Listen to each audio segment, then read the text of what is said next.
یکی از مباحث مهم توی بحث مراقبت از بیماران تحت تهویه مکانیکی بحث وپ هستش.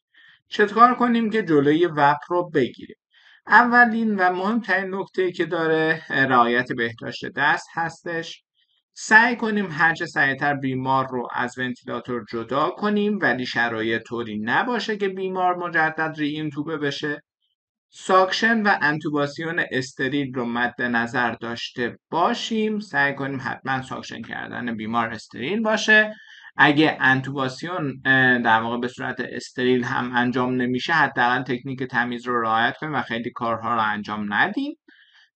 لوله تراشه بیمار باید یه سری خصوصیاتی داشته باشه. میتونیم از انواع آنتی باکتریال استفاده کنیم.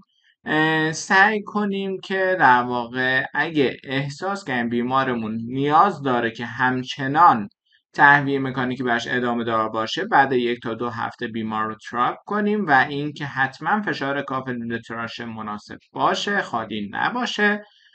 بیمارمون رو کمتر سدیت کنیم، یعنی از سدیشن کمتری استفاده کنیم برای بیمارمون، چون که اینطوری شانس دلیریوم کاهش پیدا میکنه و بیمار احتمالی که آسپیره کنه کمتر میشه.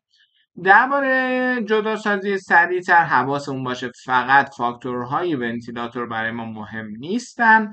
ما باید آمادگی بیمار رو هم قبل از جداسازی و اکستوبه کردن بیمار مد نظر داشته باشیم.